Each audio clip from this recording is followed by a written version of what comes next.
an integral part of this process. The journey will take you from 2016 to the present day. I know you'll have questions and we'll get to those at the end. Some may even be answered along the way. You can type in questions throughout the presentation via the chat function, which is located at the bottom of the Zoom page. For those unfamiliar, simply place your cursor over the page and a bar will appear along the bottom. Locate the chat icon and click it. A sidebar will open and you'll be able to type your question and submit it. It will sit there waiting until we get to the question and answer portion. When we do get to that section, we'll go over the instructions again, so don't worry if you didn't get all this right now. I know this may be a new experience for some, and it will take some getting used to. Please have patience with us, because occasionally we do have technology issues, and with yourself. We're all in a new world operating under very unusual circumstances, but one thing that has remained constant for us through all of this is our parks. They have been a place for us to connect with ourselves and commune with the world around us. They have brought us comfort when all else around us has been chaotic. And most importantly, they have remained open, a refuge for all of us. And with that, I'll turn the presentation over to the City Manager, Barb Sondag, and Park and Recreation Director, Beverly Tucker Knight. Right. Okay, well, thank you, Mayor. I'm going to go ahead and share my screen.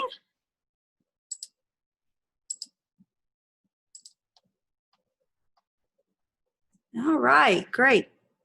Well, thank you, everyone, for being here today.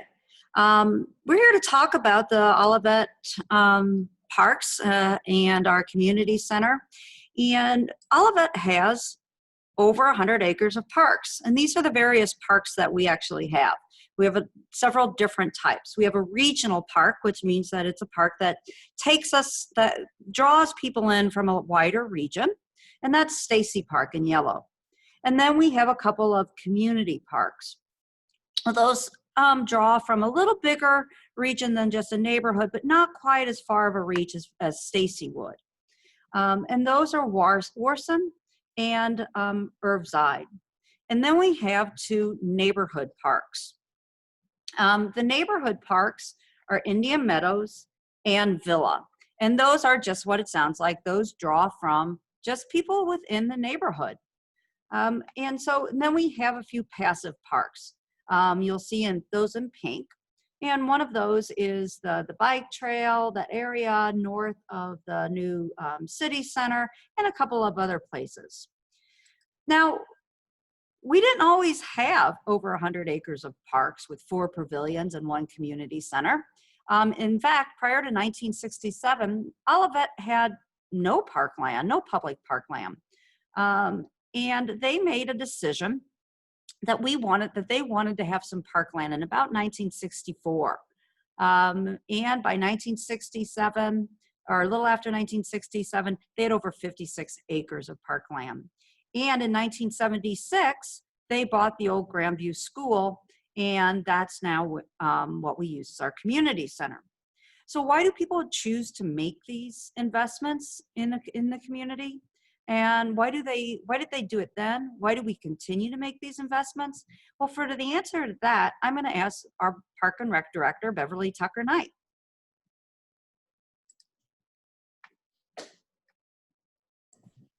Thank you, Barb. Appreciate it. Thank you, Mayor. Well, parks provide many benefits to communities. The first thing that we think of that comes to mind, I think most easily, is that it offers an opportunity to get out and have physical exercise. You can walk in the park, you can enjoy the park, you can play a sport in a park, but we also now are learning, particularly over the last 10 years, that there's also an incredible emotional benefit that happens for people when they're able to get out under trees, in fresh grass and fresh air that provides both mental and emotional benefits as well. And we certainly have all felt that over the last couple of weeks, being able to walk outside on our trails. Parks also provide incredible environmental benefits because they're open space and because they have mature trees and they have plant diversity. They offer a lot of additional environmental benefits. We are able to capture a lot of carbon in our trees. Our trees provide improved air quality for us. And we also have remnants of native habitats in our parks. For example, Stacy has a tallgrass prairie reconstruction. These are incredibly important because they provide habitats for our native songbirds, for our animals, and it really increases our biodiversity as a region. Parks are also economic catalysts. People oftentimes will conduct events in parks or tournaments in parks that can be little economic drivers for the town that they're in. And also homes that are located close to parks have increased property values. That really is an immediate benefit to our residents.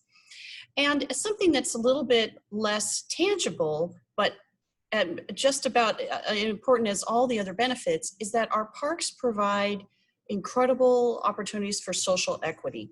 Anyone can use our parks. They are free. It doesn't matter where you live. It doesn't matter what your socioeconomic background is. Everyone has equal and open access to our parks. So they really help build community. They really help people have a sense of pride in their community, and they benefit all the aspects of life in Olivet. So as we explore the technology, let's see if I can advance my screen. There we go. Terrific. So all the parks in Olivet, as our city manager explained to us, we have a wealth of parkland. And in 2016, as we were evaluating our parks, and the Parks and Recreation Commission was looking at how do we renovate all of our parks, because they're certainly showing their age and their well-lovedness. The first thing they did, the Parks Commission embarked on a very intense inventory of all of our parks. What do we have? What condition is it in? And where is it located? So this was a multi-month process and very in-depth to really give us a good picture of what is it, what condition are our parks in, and what do we need to do. With that information, they then took that to the City Council and recommended that a comprehensive park master plan be developed for the entire park system. Rather than just improving a playground in one park, they wanted to improve the playgrounds in all the parks. They really wanted to find out what do people want in the parks and come up with a yearly plan of how to improve all these parks over time. So a contract group was brought on, the Lawrence Group, a local landscape architecture firm, and they, with 5 key principles of connectivity, innovation, partnership, sustainability, and financial responsibility, Park Master Plan was launched. So the first thing that happened was we went out and collected even more information. So through online surveys, paper surveys, resident small focus groups, actually going out and talking to people while they were using the parks, working with the Parks and Recreation Commission, collecting data from the Planning Commission, the City Council, and the city employees, we really got a very good idea of everything that was going on in the parks and what people really wanted. Then that information was brought back in a series of public meetings to really validate, are we hearing what you want, and taking a look at what could these options look like, and people were able to provide information. You probably remember getting those postcards at home. We did several direct mail postcards, and then we came back with all of those findings and put out displays of what could be possible in these parks, and people again provided feedback on that. In 2018, over a course of several Parks and Recreation Commissions and City Council meetings, we vetted that information and people came back and commented on again. And finally, in June of 2018, this comprehensive parks plan was adopted. And over the course of this, it actually turned into a parks and vision plan at the same time. So here are some of the key recommendations of this plan. The first thing was to address some of our cost issues that we have in the parks and maintaining them by changing how the parks are laid out. For example, we plant a lot of lawn areas that are very expensive to mow, but we're also challenged trying to grow them in areas with standing water or areas with extreme erosion. So bringing in native plantings, removing our invasive species, and converting some of those mowed areas to a more beautiful park-like setting, we can reduce our maintenance costs and improve the condition of the parks at the same time. We also learned that a lot of people don't know where our parks are. We really need a uniform wayfinding system for people to get to the park. And then once you're in the park, be able to walk around in the park and find things. So that was really important information that we learned from our residents. Then we were also put on notice, you have to decide what you're doing with your community center. Warson Park is the largest park the city owns. It's 17 acres, and it's never really been arranged in a way that the neighborhood and other city residents can use it. But before any renovations are done to that park or the trail system is improved, we have to decide, what are you doing with this community center? Is it going to stay here? Is it going to go somewhere else? We also learned that people's number one feature that they enjoy are our dog parks. Our walking paths, and that they want the walking paths in all the parks to actually be a circle so you can get through the entire park and have a nice walking course. We also learned that people really want to be able to experience a water play, water interaction in the parks, and they also would like expansions of our existing dog parks. So all those recommendations are in our Parks Master Plan. It's on the city website. You are welcome to read it in depth and ask us any questions about it at all. Once this, and I'm going to turn it back over now to our city manager, who's going to take us through the implementation. Okay, so thanks, Beverly. What happened is,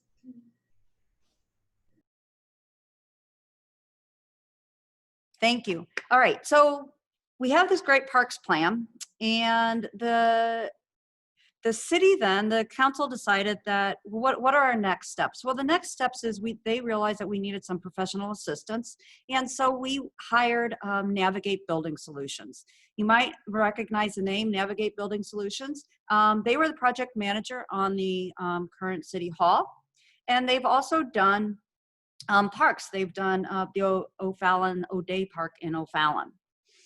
So we brought Navigate on board, and Navigate said, the first thing that we really need to do is we need to tackle that question of what are we going to do with the community center? Well, in order to do that, they suggested we bring on someone who specializes in helping answer those questions of the feasibility of a community center. And so the city engaged with Ballard King. Ballard King is a national company that works on these specific things. As far as answering the questions of, is the current center good? What do people want? Those types of things. So they did a study that was comprised of various components: market analysis, participation in trends, public engagement, alternative service providers, program recommendations, and the operation analysis. Well, they started with that market analysis and participation. And what they wanted to look at is they wanted to see what is the market in Olivet, who would be using the community center, who's using it now, who would be using it, and what do they want, and what is their income, what do the demographics look like, what's the reach of our community center. And then they took that information and they reviewed that in terms of participation trends. And there are a lot of studies that have come out about, what kind of activities are trending, both in terms of recreation, with facilities, and with non-sport activities, because again, this is a community center, so it's not just a recreation. They then went with they followed the Park Master Plan process that was so successful in the public engagement. And we sent out the postcards and we asked for people to give us input. We did it through public meetings. We also had surveys, both online and in person. And then we had a variety of small focus groups in which they collected more information. They bring that information back and they looked at, what were the recommended programs? What programs did people want, and what programs appear to be trending and would make the best use of a community center? And then just as importantly, they looked at the operational costs, and they looked to figure out, okay, so if we have these types of programs in this kind of facility, what would we estimate the revenues being? What would the expenditures be? And not just for today, not just to build it, but to maintain it as the years go on. Now, just like the current community center, which offers a variety of programs, some of which are free and some of which have costs associated with the programs, the new community center would have that same variety. We'd have some free things, we'd have some things that cost. And if you go to the Ballard King report, which is online, it does outline a lot of those different costs. So you can get a sense of what it might look like and what programs might be offered and what some of those fees might be. Those fees aren't final because nothing's final until the council approves them, but they are there so that people get a sense of what it is. Now, the key findings from the Ballard King report were a multi-generational facility was really needed. And that makes sense with the demographics of all of that. Our fastest growing cohorts are the under 19 and the over 60. It should be relocated off of Grandview and to Warson, off of Warson Road. Couple of reasons why. One, easier to find, and two, get that traffic out of that neighborhood. Another thing they found, the pool was going to be too costly. Maybe you could afford to build it, but the maintenance and the ongoing costs were just going to not have the return to keep it going for long term. And that the best cost recovery programs that they identified were a gymnasium, a multi-purpose room, classrooms, and a weight and cardio. And with that then, they went forward and we now have this park master plan, we have the Ballard King feasibility study, and Navigate helped us identify what do we need to do next. Well, what we need to do next is figure out, okay, what were some of these things look like, what things are possible, and what will they cost? And with that, we brought on KAI for engineering to assist with some of the, what would the cost be for construction? They then in turn brought in DTLS, our landscape architects, because we're working in parks. We're not just building things, we're working in our parks and we're creating green space. And I'm going to turn it back over to Beverly to talk about, well, what did they come up with? So each one of our parks has a detailed master plan that outlines improvements based on short-term, long-term, and vision. So as you go through this, you'll see a lot of similarities in these park designs because everyone, when they polled, had the same opinions. For example, all of our parks will have increased and improved walking trails. We'll also have a detailed master plan developed for each one of our parks. I'm going to see if I can zoom in on here to give you an example. So for example, this here is Warson Park. Warson Park has a series of short and long-term projects. And you'll notice in here removal of invasive species, expand native plantings, develop connections, and the connections include reopening the overgrown connection to Indian Meadows Park, making sure we have a connection over to 39 North, having flexible fields that we can use for a variety of activities, have a water element, and that new entry drive that the city manager mentioned already. And then you'll also notice there's some vision projects. These are things that are still in that master plan. So the master plan is a 10-year comprehensive plan. What we're working on now, what we're proposing with the bond measures, be able to do those short and long-term goals now, but we will continue to implement this plan over the next 10 years to bring in these vision activities as well, which include an active dog park, community gardens, and then addressing, do people want tennis courts or basketball courts in the future?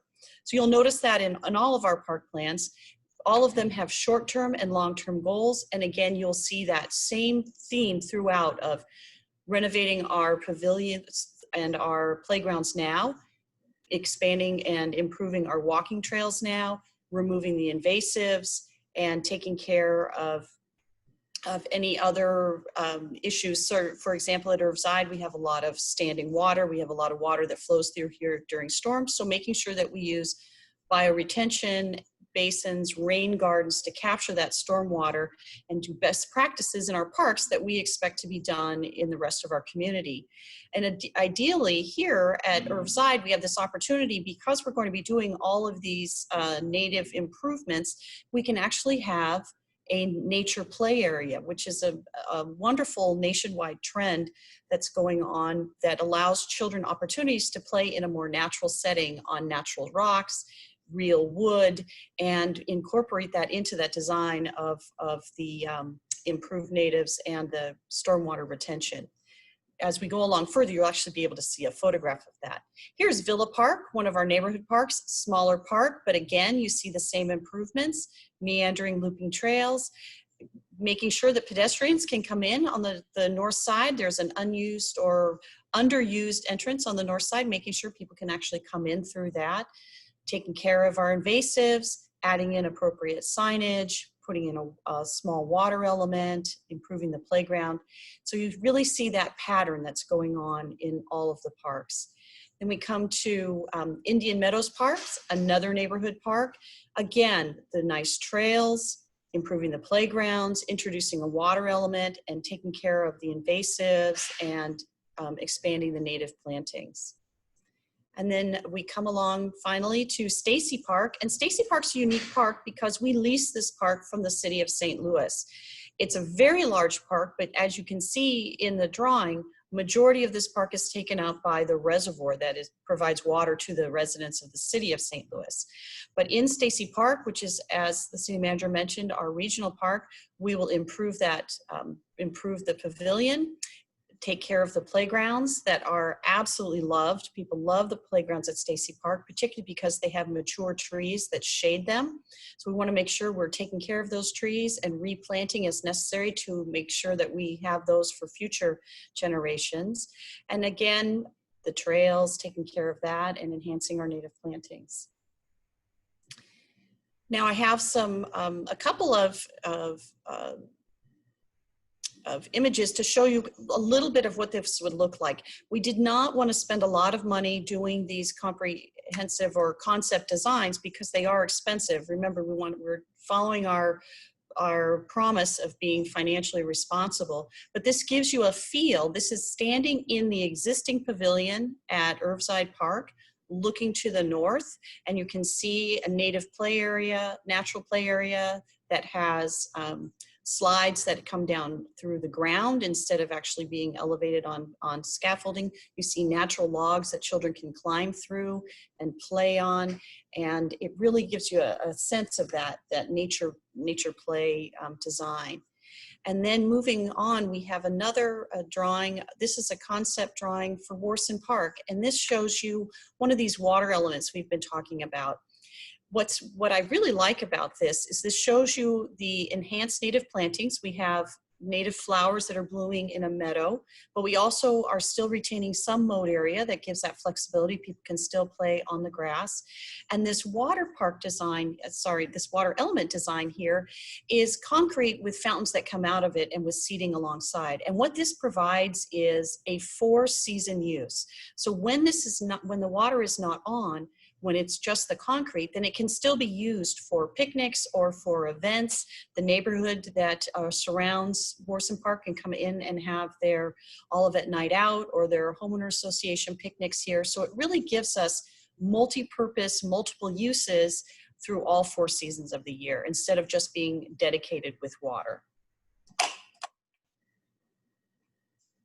I'm going to turn it back over now to our city manager.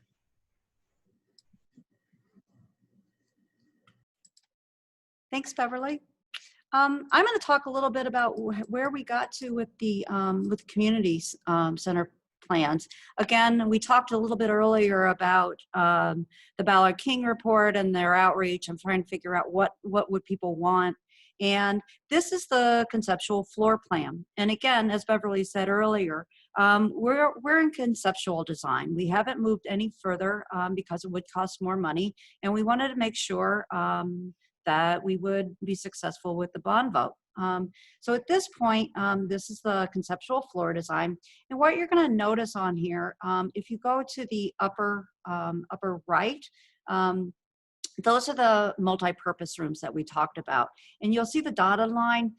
It's one large room that can be split into 3 smaller rooms. Altogether, the large room would be able to hold about 150 people. And that's what this is showing with the round tables. What we found at the community center, and also here at City Center, is that we have a maximum capacity currently of about 80 people. And there are a lot of events that require about 100 to 120. And so that's why we went a little bit larger with the multi-purpose room. To the left of the multi-purpose room is a kitchen. And I'll talk about that in a little bit. And then we have the bathrooms, the staffing area, and as you continue to move to the left, this area here is an indoor playground for kids. And I'll show you an example of what that might look like. Traveling down here then to the bottom left, that's the full-size gymnasium. I know a lot of people have said, well, why do we need a full-size gymnasium? And it is actually hard to get gym space. For our basketball, our basketball program, we actually have to rent gym space. So this is one full-size gym. It has the green outlines indicate 3 pickleball courts, and it also will be able to have 2 full-size volleyball games going on at the same time. As you move to the right, you have the locker rooms. And then a little further, you have, this is kind of the dance area, yoga studio, and over here would be the fitness center. This is in the middle is the lobby, and people enter here. And that dark kind of yellow line, that's an indoor walking path that people would be able to follow. Again, trying to identify, people really wanted the walking paths outside, and so we tried to bring one inside too, because of the weather, the uncertain weather that we have, just like we've seen over the last few days. One of the things I wanted to talk about, the kitchen in particular, we're pretty excited about that idea. Not only is it a kitchen for prep work for events that might occur in those multi-purpose rooms, but it can also be a training kitchen. You can have classes there. You can have different camps. You could have camps for kids or for adults on learning to cook. There are a lot of different things that we'd be able to do in that kitchen. And then the other thing that we're kind of excited about is that indoor playground area. More and more we find that people are interested in, on those rainy days, of finding a place where they can where can I take my kids? And without having to drive very far. And so again, looking at the demographic information and seeing that increasing cohort of under 19, we think this will serve that population really well.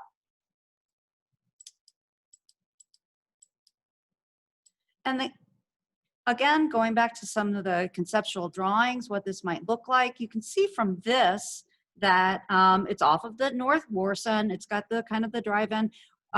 We're looking at utilizing, it kind of sits on what would have been called the old Saints lot, and with the parking, and then the open fields and the dog park at the bottom left.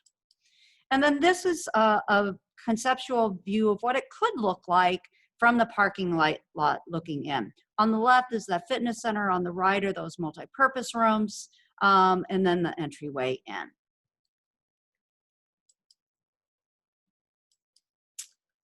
So we've gotten to the part where we've had our plans, the park master plan, the community center. We've entered into agreements with the engineers. We still have Navigate on board. And now we're going to look at, so what was the cost and how do we fund this vision? Well, the first thing we had to do, the council worked hard to evaluate and prioritize things. So if we look at the program costs, I'm going to first start with the parks. They had a couple of goals the council did. One is, again, having improvements in all of our parks. Okay, and the other was making sure we could try to really get those long and short-term goals done and keep those vision ideas, keep them on the books. Our master plan continues to be in existence, but to really focus on getting those basic foundational things done. And so here's a list of the costs that are associated. Beverly went over, I think, very nicely the different improvements in the parks, and these kind of then are the resulting prices. These prices include kind of everything. They're from the design to the construction, have contingencies on them. And while we don't spend the same in each of the parks, that's to be explained because not every park is the same. They're not the same size. They don't have the same uses. And then we look at the community center. And again, what we tasked our Navigate and KAI with was give us some really good construction and upfit numbers. So these numbers, they include all the engineering, the construction, professional services, technology, the furniture. And so that we have that number as well. When we put those then together, we came up with a total budget amount of $16.2 million. So that then takes us, once we have the numbers down and we are able to say, okay, this is the cost of this project, now the question becomes, and how are we going to finance that? Well, the city of Olivet is kind of in a unique place right now. That full $16.2 million can be raised through a property tax assessment of 14 cents per $100 of assessed value. Now, to put that in real terms, for a homeowner of a home of a $250,000 home, that translates to a little less than $6 a month. Now, the question is, well, how can that be? How can you have 16.2 million raise that with a little less than $6 a month? And that's where I come to the point where we're in a unique situation right now. Currently, up until the end of this calendar year, the city has the ability to leverage the existing tax rate on our current city center bond. And this action is similar to a residential cash out refinance. So we're able to leverage that current debt to borrow that money. And combined with historically low interest rates, we're in a really unique situation so that we can finance this with minimal impact on the property tax rate. Now, we started this process, obviously, in 2016. We got to the construction and and the refinement and numbers at the end of 2019. And then, well, we know now our world's a little different now today than it was in January and February. So what we've done is we've gone back to our financial consultant, Joy Howard, who is very well recognized in the region and actually in the state for her work on municipal borrowing and bonds. And we've asked her, are these numbers still good? Are we still able to do this, considering what's happening in the bond market? And her response, and again, she actually just sent another email yesterday, is that while the markets are volatile, the municipal bond market is still strong, and actual interest rates are actually even a little lower than what she had projected to equate to that 14 cents per 100 of assessed value. We've continued to use the 14 cents per 100 because that's where we were when the decision was made to move forward with this on a ballot, to make it a ballot question. And so, but we do think that there is a possibility, if this were to pay us, that the actual rate would probably be a little bit less. So where we end up with is really a $16.2 million buying power for approximately $6 a month on a home appraised at $250,000. And now I'm going to go back to Beverly, and so she can kind of bring us home. Great. Thanks, Barb. So going back to our original master plan, when we started this project, what were we really looking at? We were looking at connectivity, innovation, partnership, sustainability, and financial responsibility. And how did we do? So first of all, connectivity. We are connecting our park system to itself through our wayfinding and through improved access. We are connecting with inside the park, and we're allowing lots of improved connectivity for people within that park system. As far as innovation, we have many innovations going on. We are bringing in native plantings. We're taking care of our native habitats. We are using stormwater retention methods that are crucial to our area.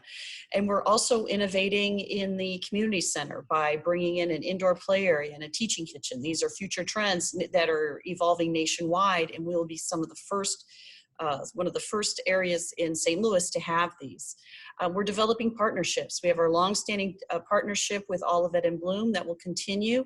We have our strong partnership with Great Rivers Greenway, but the Centennial Trail that will complement this nicely. And we have our new partnership we're building with 39 North, with connectivity into Warson Park and into a future community center. Sustainability, those bioretention basins that I mentioned before, we are improving our sustainability through our park system with our biodiversity and our native plantings that will reduce our costs, but also enhance our environment, and our cost recovery. Through our improved pavilions, will we increase our cost recovery in operating those pavilions, and through the design of the community center, a thoughtful process where we'll be able to decrease our reliance on general fund subsidies in the new community center and have something that we can maintain over the years to come. And then financial, that ties into that sustainability as well. We are building on our foundation. We own these parks. It is our responsibility to care for these parks, to protect them and preserve them for future generations. And we are leveraging our assets to be financially responsible now and in the future.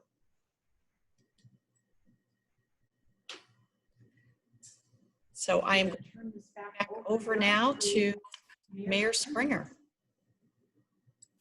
Thank you so much. That was a great presentation. I know that was a lot of information to take in, and I have a few things though that I'd like to leave you with before we get to the questions and answers. So some of the important takeaways is that the improvements will happen in all the parks. I know we've been asked that many times. Is it one park, two parks? It is all the parks, as Beverly clearly outlined in her presentation, and very well in that regard, that all the parks are going to have improvements to them. And this started as the Olivet Parks Master Plan and Vision. So it has evolved, and no plan would have been complete if we hadn't taken into consideration the community center, which we did. So the number two takeaway is the community center. It will be better situated. It will no longer be on Grandview, which will make the residents very happy there. We've taken very good care of our current community center, but it is not going to meet the needs of our current generation or future generations for very much longer. So a modern community center will do that for all of us. We've been asked multiple times about coordinated implementation. The best way to achieve the economy of scales in terms of costing is to try to do things in a very coordinated way. Plans will be developed in a coordinated way. As much of the work as can be done in a coordinated way will be done. And our goal is to find ways to create value and to utilize the tax dollars that you have given us in the best way possible.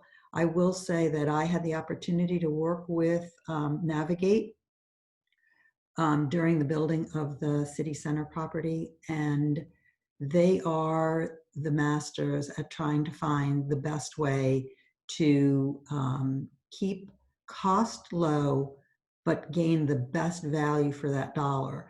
And as many of you may know, but it's worth saying again, The city center property was brought in under budget. So we will work really hard to value the tax dollars that you would give us. So what is our investment in all of this? It'll be an investment in our parks, an investment in a new community center. We'll be investing in our community itself. And ultimately, as Beverly mentioned, this is an investment in your home value too. So when we consider this investment, we are going to make $16 million investment with new money. So we've been asked too, is this money just coming from one place and being taken away and then being used in this regard? It isn't, and the answer to that is it is not. This is brand new money that's coming in that the residents will need to authorize. And this money is going to, again, go to work in our parks, all of them, and to build a new community center. And when you think about it, $16 million at a little less than $6 a month for a home valued at $250,000 is, that's a pretty good value.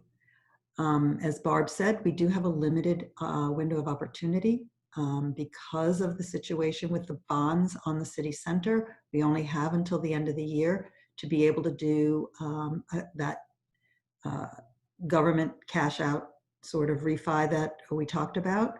And because interest rates are at the lowest they've historically been, for us to come back to you at another time would mean we'd be asking for a full $16 million bond, and that would bear the full impact of a tax increase to the residents. So, you know, considering all of those things is something that you should be doing in your equation as to whether you believe this is a worthwhile endeavor for the city to undertake or not. Now we're going to get to the question and answer period again. So I'd like to just go over how you ask the questions one last time. If you hold your cursor over any part of the presentation, a box will open up either at the bottom or the top or somewhere, and you'll see Q&A or chat. You can raise your hand through the chat, and then we'll unmute you and you can speak directly to us, or you can simply type in your question through the Q&A and we can read those out and answer those for you as well. However makes you the most comfortable is fine with us, and we'd love to hear you either way. So please ask away. And let me just make one more comment before we leave. We do have 2 additional live streams coming up. If you need to ask questions after we all leave this and you haven't had them answered, or you think of something, you're welcome back again with us on Thursday, May the 28th at 7 p.m. Just go to www.olivetmo.com//Prop-C and click the link, and you'll come into to the live stream again. Or on June 1st, we are going to have all Q&A. That's it, nothing else. So beginning at 6 p.m. to 8 p.m., we will be here to answer your questions, either live through the chat format, or you can type in your questions again. So either way, that's May 28th is another live presentation, or June 1st, live Q&A. And then of course, June 2nd is Election Day. So with that, I will read the first question.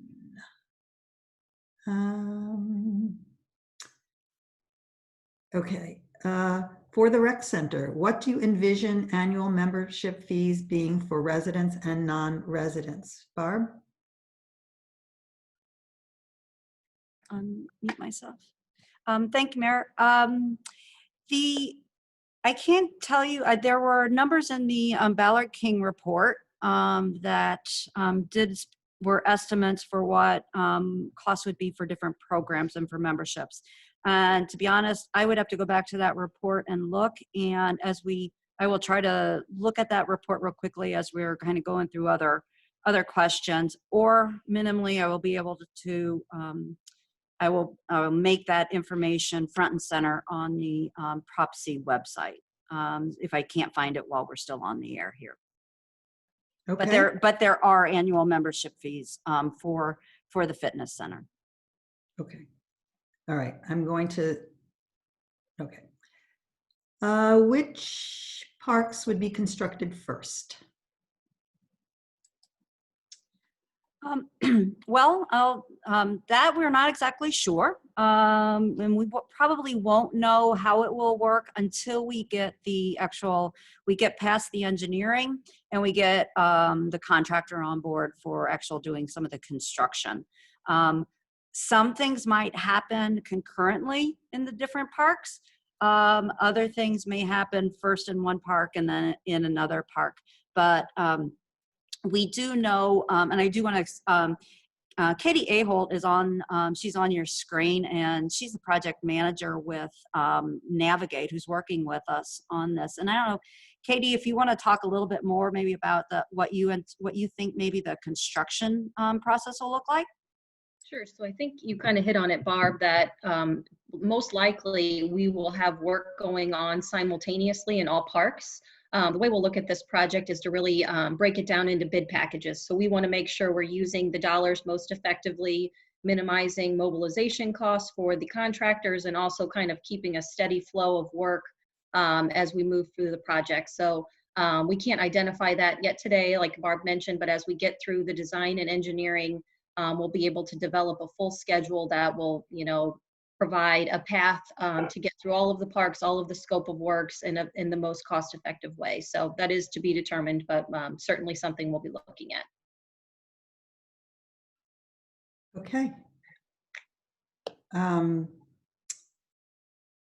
Another question, you extend the current bond on city center so that tax continues for a longer time. That means your 14 cents per hundred is not quite accurate. Can you explain? And then as with your city center, you ignore the need for renewable energy. Having renewable energy would set a positive example for the citizens of Olivet. Who would like to answer that question? Is Darren on? Actually, I'll be happy to take it, and then if there's further conversation, maybe we'll put the person directly in connection with Darren Mann, our finance director.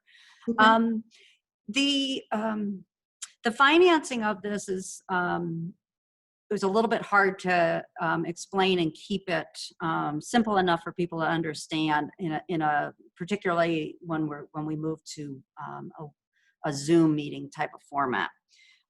Essentially what will happen, and the reason we're saying that it's, some of this is happening in this current year, the rate, the tax rate, the assessment to collect taxes for the bond for the city center,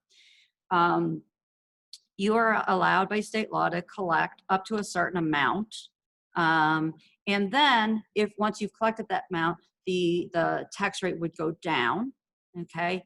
That's where we're at this year. That the tax rate on this could go down by approximately 6 to 8 cents, and we don't know that until we get to the end of the year. Instead, what we're asking is that we use that money to help support this bond. Now, what that would look like is on a $250,000 home, the combined costs for the assessment for the city center as well as Prop C would be on a home of $250,000 would be about $22, a little over $22. If there was a no vote, that would go down. That would go down to about $16. And so what we're suggesting is that money, that what we could that money has more buying power essentially by reauthorizing it towards the Prop C. And that's why we found that the best way of making it kind of understandable to people is that residential refi. when you're taking that equity, essentially we're taking the equity that we have in the bond with the city center and reapplying some of that to the Prop C for our parks. And was there a second part? Yes, it was about, as a city center, you ignore the need for renewable energy, and having renewable energy would set a positive example. Well, we're not actually in a position yet to talk about whether or not there'd be renewable energy and how we might use that within either the community center or within the parks. We're really not at that place yet. So, and I do think that we will be utilizing different aspects, particularly there are certain, depending on, the hot water needs, and there's some kind of low hanging fruit for the community center. And I don't know, Katie, if you have more to add to the question about renewable energy or not. Sure. So I think early on in the design, one of the discussions we'll have is about sustainability. I think we touched on that in the presentation as being one of those kind of key principles to this project. So with that, we'll have a discussion on, what does it mean to Olivet to include these items? So are there opportunities for renewable energy or other items that contribute towards the sustainability of the project? With those, we can do a life cycle cost analysis. So we'll always look at both the upfront cost and then the ongoing kind of benefits if those things are implemented. So that's something very important to us. With that too, we'll look to establish, if this is something that we want to move forward with, what is the return on investment? Do we want to recover those costs within 8 years, 10 years, 20 years? What are the kind of those key factors contributing to the life cycle of each component? So definitely sustainability will be one of those key discussions up front. That'll come into, we mentioned it, renewable energy sources, the heating and cooling systems, water, any of those things that have an impact on our environment will be included in that conversation. All righty. Our next question is, the citizens of Olivet have been taxed for the new government center, but the costs for residents to use it are at the top of area costs, essentially making it too costly for residents to use. How can we guarantee that the same won't happen to the new community center? Who would like to take that question? Yeah, I'm happy to answer that, Mayor. So the new city center does indeed have higher rates to use it. However, it is in our city center. The proposed community center is designed to be a community center and to function as a community center. So the rates between the city center and the community center are not comparable. So for example, when we set the rates in our current community center, we look at what are our operating costs, and we also do comparisons with similar facilities in similar sized cities. So there's a study that goes into that. And the same thing has been done with our feasibility study for the new community center. We do not want to build a community center that is not affordable to our residents. And that's part of that analysis that we did.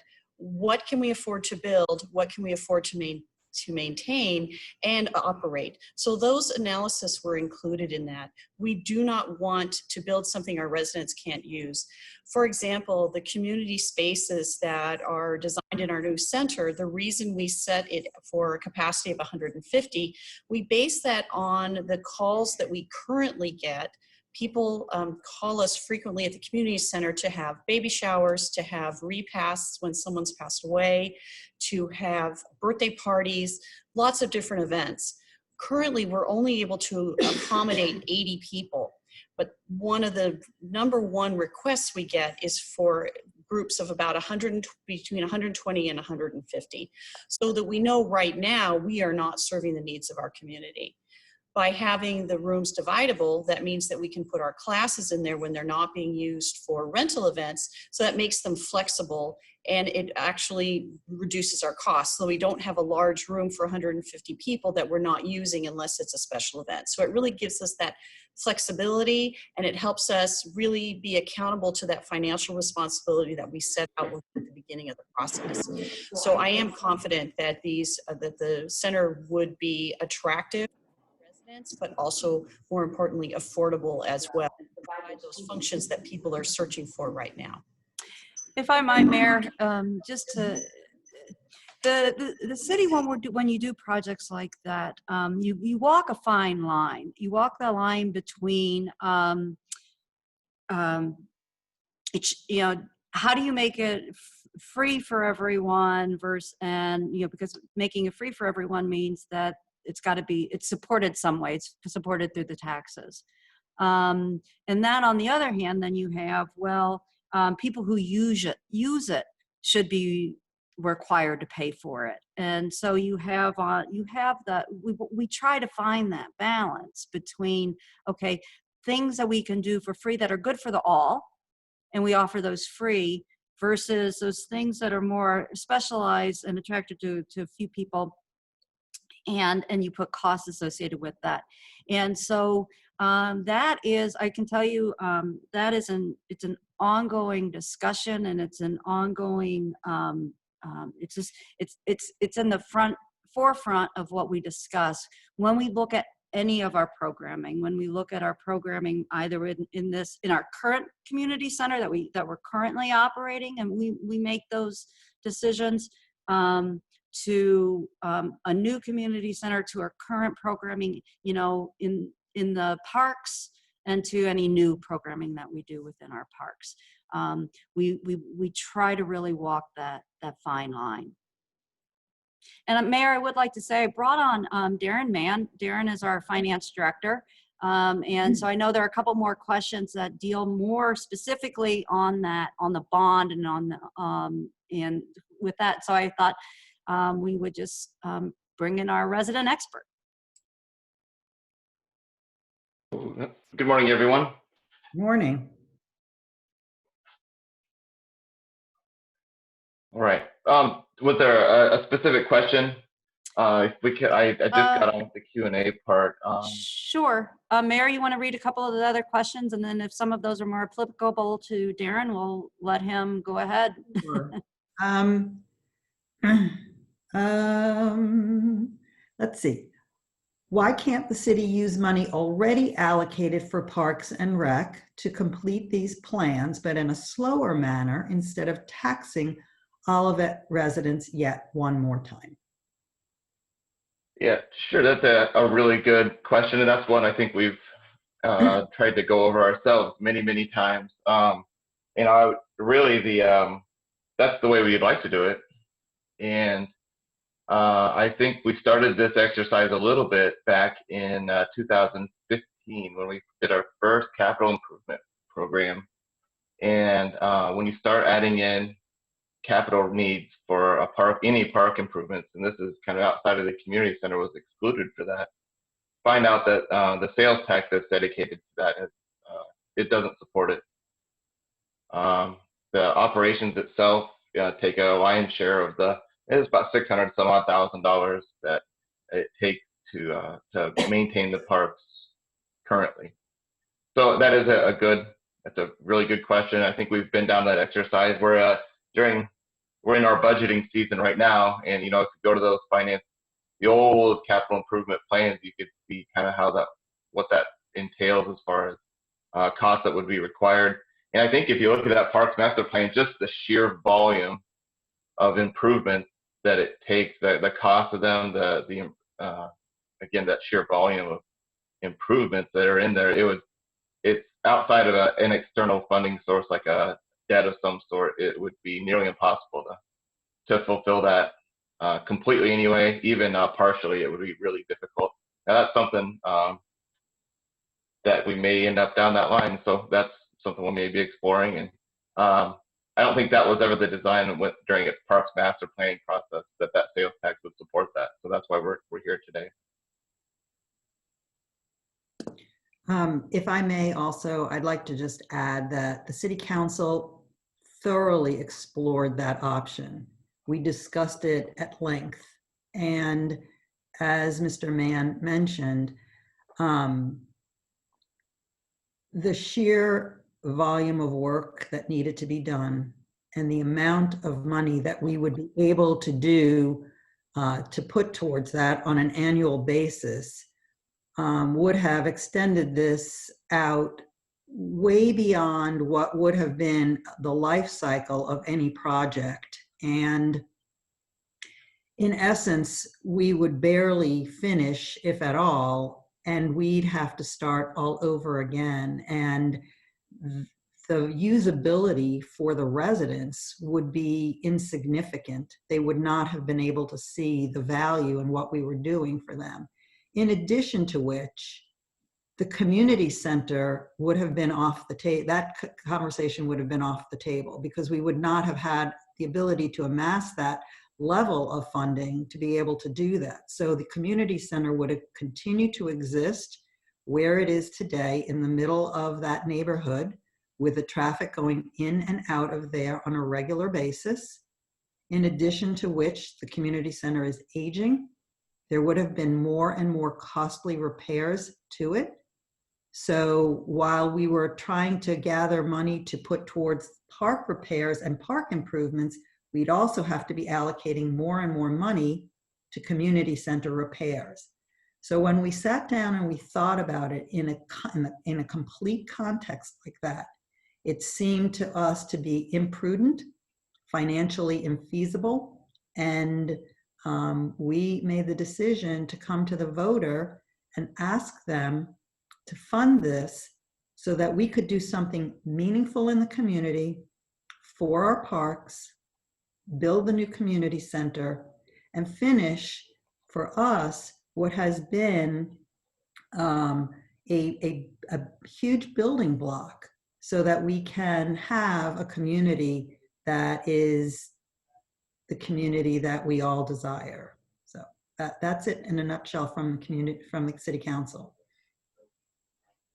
All right, next question. I think we answered that one.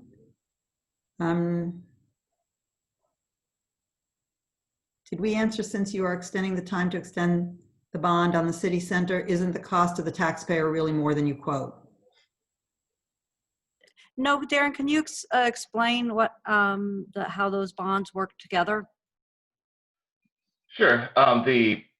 If we kind of look at it overall, there are two separate issues, and it's kind of like if we have a car payment and a house payment. You know, each one has its own term, and we go to work to pay for those no matter what.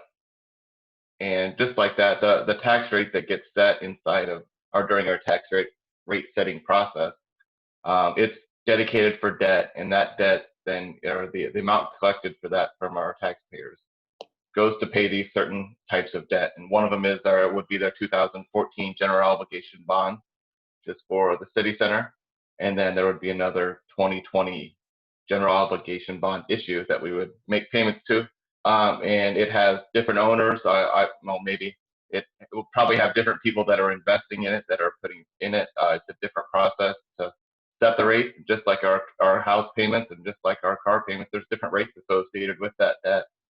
And so to say that it goes forever, you know, that interest kind of a theory of debt itself, of, you know, this is how you kind of lever your money to let it kind of ebb and go and come up and down. But that's not the way the city of Olivet has ever kind of run their finances through history. And so what you see, if we were to project this and put it on a graph, is it eventually tails out. We are, let's see, 14 or 20, we're 6 years into a 20-year bond on the 2014 issue. So you would see that in 2034, you'd see that kind of tail off, and then the 2020 issue would then tail off around 2040. Now, the way that would kind of work, it'd probably end up in 2038 because of the collections that we would have. But in any case, you'd see it tail off, and that's what most homeowners look at, and most people, and those people that have cars, they look forward to that day also, where they kind of you get rid of that payment and it goes off, and that's what I would hope to see for the taxpayers of Olivet too, if we look out 15 to 20 years. Is that kind of where that question was of Right. just a forever bond? It's not. There's limits on them. They're 20 years, and that's why there's votes on these things, so that it's not a perpetual tax that goes Right. somewhere else when the debt's paid off. And I So- think that that's a good point, Darren, that what people are voting on is the amount and the usage. And so you can't go above that amount, nor can you go outside that usage. So that money really is earmarked for specific uses. And Darren, isn't there, bonds are a little different from like a mortgage payment too. Are we always paying the same payment throughout those 20 years? Sure, and that's a good question too. Is what the rate itself that the taxpayers have to pay is essentially the same, but the rate goes down as your home value goes up. So if your home value goes up, you really don't end up paying any more. You pay the same amount, and so that's always the word play of no tax vote or the no tax increase of what that means sometimes, and that's where we're at today. But we're not unacknowledging that. We're just saying that for an additional $6 a month, you get a lot more buying power than you would if we wait any time in the future. So it's a very fortuitous time to have this all come in at the same time. It was, nobody thought that when we issued the bonds in 2014 that we'd be looking in 2020 and being able to lever this. It's just the way that it kind of happened. As you looked at and evaluated those tools as the Parks Master Plan, as the feasibility studies were done, that it works out like this way. I hope that answered everybody's question about that. If not, Well, it says you're not really answering the question. You really, the tax for the city bond extends for a longer time. But that's not the case. The amount, the year of the bond is for the city center is, it's a 20-year process. It's a 20-year note. That you can extend it for 21 years. You can lower it if you have a refi at some point, but it is not longer than that initial term of 20 years. so the bond, let me see if I can explain it, and then I'll know if I understand it as well. So we have a $13 million bond. It is due to expire in 2034. Right. It will be paid off, not expire. It doesn't expire. It gets paid off in 2034.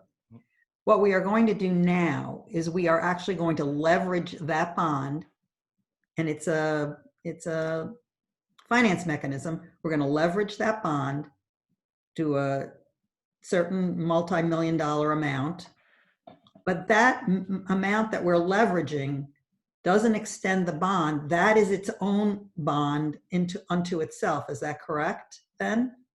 That will be its own financing mechanism It'll have, right. that It'll will have it's a new issue. It'll have its own owners. We have its own people that we pay, and that will that carry own that. its own 20-year time frame, correct? Yes. Okay, so the bonds on the city center will be paid off at a certain point in time.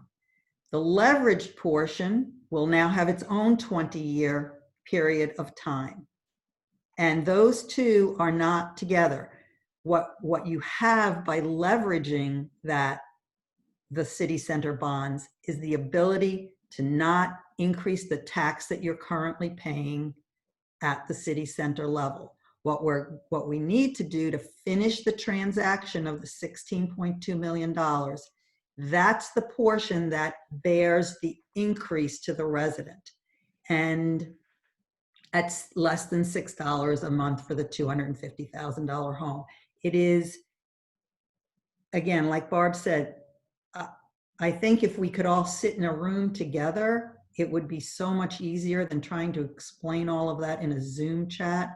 But the fact is that we're leveraging out what exists on the city center in a new bond issue, coupling that with another bond issue for a total of $16.2 million. That will bear its own payment end date of 20 years. and has no impact on what we're doing at City Center, and it is not extending that period of time for City Center. I hope I explained that. Did I get that, Darren? Yep. Did I That's understand? good. It is a very, it's complicated, but you explained the nuts and bolts are a little complicated. It's really hard to even get in a chart. It really depends on where the person is in their thought process, and it's individual to try to get it ourselves. Right. And all the 4 or 5 people here, it's the same. It's the same thing. You know, really everybody gets there at the same point. But you hit the nail on the head there. That it is with just $6 extra per month, you get that buying power that you would have to spend, 14 And I will be, any of the time. in fair disclosure and honest disclosure, we spent weeks putting this presentation together and testing it out in various ways to try to come up with the best way to explain this without people's eyes glazing over, but without being, and in a way that would make it give as much information as we possibly could. And, I'm very happy to go back and look at it all over again for the next presentation. You're welcome to come back and see how we changed it. But I think your questions were good questions, and I appreciate that. And I hope you understood the explanations that we gave. Move on to the next one. Are there any improvements included in the $16.2 million plan income generating, i.e. will there be any profits that come from having gym facilities available? We do anticipate some of the things are, we do have, there are fees associated with it, or membership fees associated with it that will offset the expenses. So yes, there are some of those things. Okay. I'd like to tag on to that quickly, Mayor. We also have, as we do now, we rent our pavilions in the parks, which help generate revenue. And these revenues that we generate really help offset the costs. They aren't necessarily profits, but they are ways that we are able to reduce our reliance on city subsidy. So in the parks, we rent our fields, we rent the pavilions, and we will continue to do so. Thank you. Okay. Next question.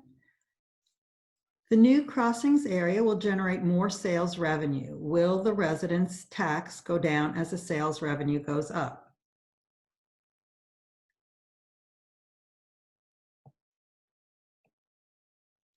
Barb, you're muted. That's the hope with the various developments, both the crossing, the city center, the easy storage, is that as we continue to get additional development here, that will ease the burden of tax for everybody. So that's a goal. That's the idea. What percentage of votes is necessary to pass Prop C next month? That would be a 57%. So it's a little over a simple majority. Thank you. But you raised the property values, so you are going over the amount coming out of my family budget. I don't know if that's a question or just a statement. No. Just statement. Okay, so we are getting money for free. That is what you are claiming? Yeah. Absolutely not. And again, we've not used any of the words for free. We've tried not to confuse people by saying, no tax increase bond. We really have tried to put it out there. And so as much as we can. Okay. In the end, the taxpayers are paying for the full 16 million, no matter how you explain it. Yeah, and I don't think we've ever tried to say that there's anybody else paying that. We've been clearly stating that, 16.2 2 million is the bond, and that this is a good time to do it with regard to how we can with interest rates and how we can leverage other things that we can probably get a little more bang for our buck right now. But we've never said that anyone else is coming in and paying this.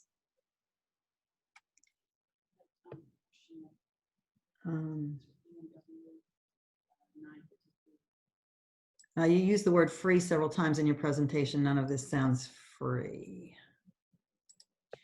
Okay. Do you have any other questions? Mhm. I don't know. Or anyone else? Anybody have their hand up? Questions?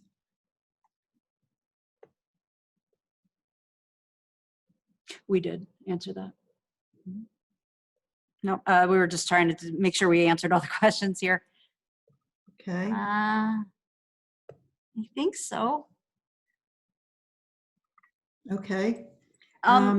Mayor, if I may, before you say, is this that if people have specific questions on the financing, you can give us a call. We're not working, we're not all working in the building in the offices, but our phones are ringing to us, and also email if you have questions. You know, if you really want to get into the weeds on the financial, Darren's happy to go there with you. And if you have any other questions with regard to, you know, specifics, feel free to contact us as well. Again, the idea here is to get the information out. It's actually really great to have the questions because it enhances the presentation. Barb, someone in the audience has their hand up. Jim Person does. He would like to speak with us. He just needs to be unmuted. Mr. Person, you are on with us.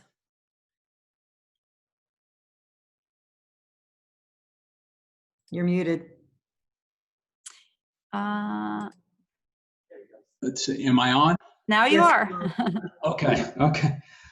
You know, there's been lots of great questions. I think people have expressed some concerns. We've gotten information and have gotten an eye into the view of the city council and of city administration in terms of how best to do this thing. And I think I, as an Olivet citizen, would encourage folks on the call to vote for Proposition C so that we can continue what the legacy that we have been given to have a really great park system. I know there's lots of details, but I trust the city council, I trust the citizens, and would really encourage folks to vote for this. Thanks. Thank you, Mr. Person. I appreciate that. All right, ladies and gentlemen, we have concluded our live stream for today, and we look forward to seeing all of you again on May 28th. I hope you are all well and that you stay well. Get out, take a walk, stay 6 feet apart, get into our parks. They're beautiful. Trees are blooming, flowers are blooming. It's a time to be out now and about. Just maintain your social distance, and we will see all of you back here again, hopefully on May 28th at 7 p.m. Thank you so much for joining us.